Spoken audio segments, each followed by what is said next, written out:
In today's video, we are going to be looking at Jesus' family tree. Now, it's probably not the kind of family tree that you're expecting. As Christians, we know that Jesus is the Son of God. And so when we think about his family tree, we tend to start with him and then go backwards. But we can also look at Jesus' family tree from another angle, starting with his earthly parents, Mary and Joseph, and tracing our roots back through them. So let's do just that. Let's imagine that we are standing in the town of Nazareth in the 1st century.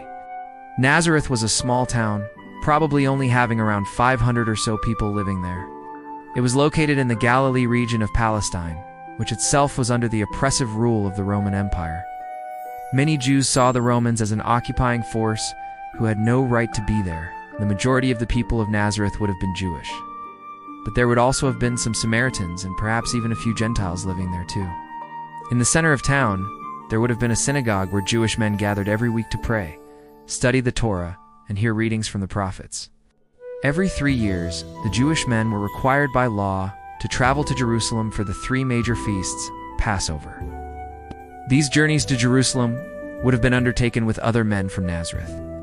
Walking along the dusty roads and traveling at least 150 miles each way, women like Mary would not have been required to travel to Jerusalem, but they could still make the journey if they wished. On the outskirts of town, there would have been a small local market where people could buy and sell goods. And at the very edge of town, there would have been olive presses, tanneries, a bakery, and a pool for ritual immersions, all of which would have contributed to the unpleasant smell of the town. Most people would have made their living as farmers growing crops such as wheat, barley, grapes, and figs.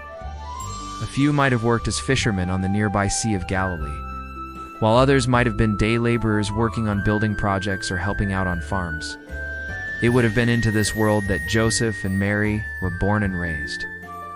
We don't know much about Joseph's family tree, but we do know that he was descended from King David. This would have given him a sense of identity as a Jew, and would have reminded him that God had promised that the Messiah would come from the line of David. We also know that Joseph was a carpenter.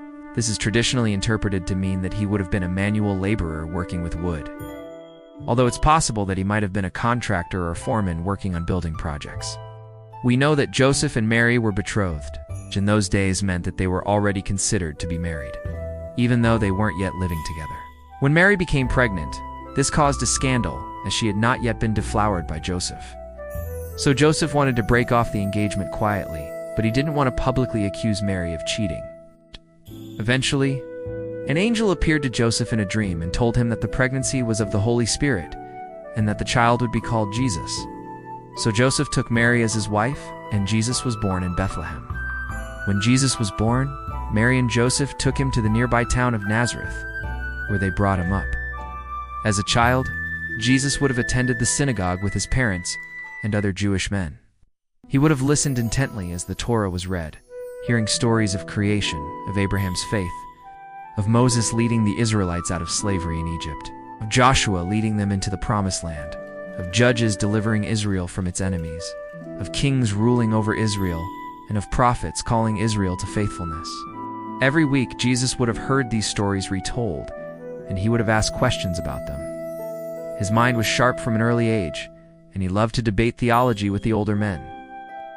As Jesus grew older, he would have celebrated Passover with his family, remembering how God had saved his ancestors from slavery and recognizing how God still delivers his people from their enemies.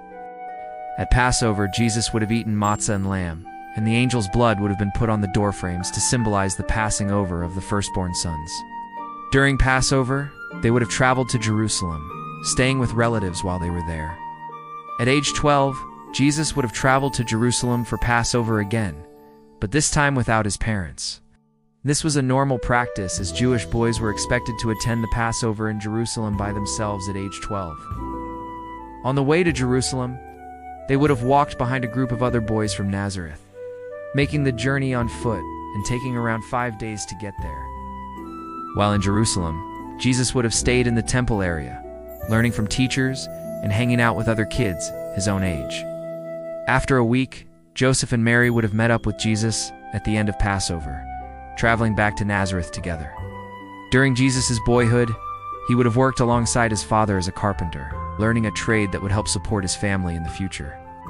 He would have known what it was like to work hard under the hot sun, and he would have understood the sweat and effort that it took to provide for one's family. But what about the other characters in Jesus' family tree, who were his grandparents?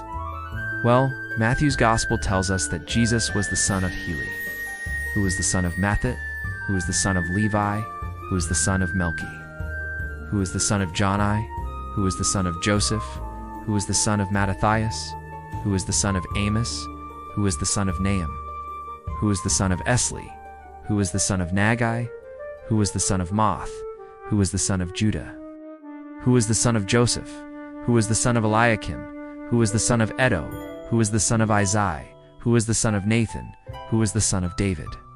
That's quite the list. Now, most of these names are pretty obscure and don't appear anywhere else in the Bible, however. A couple of them are pretty significant.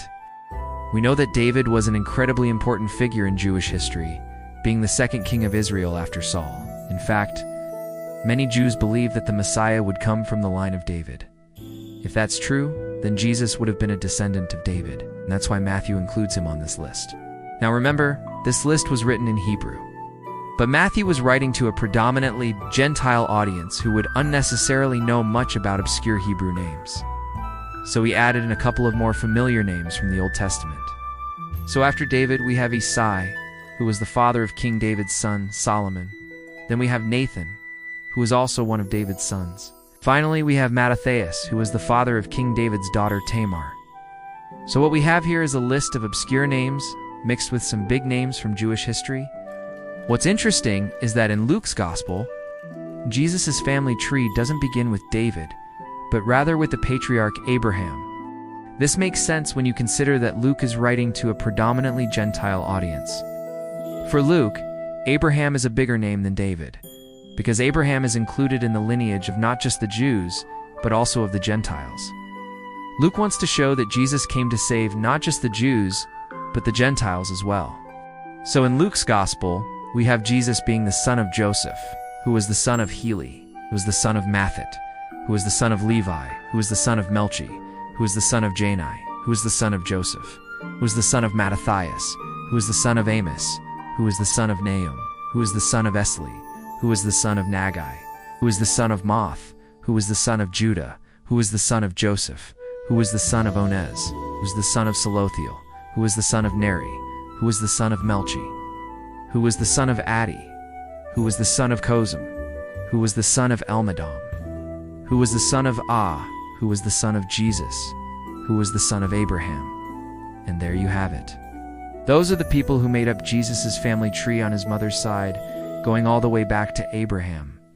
One thing to notice here is that there are 7 women named in this list, and they are Tamar, Rahab, Ruth, Bathsheba, Oholibah, Jezebel, and Mary.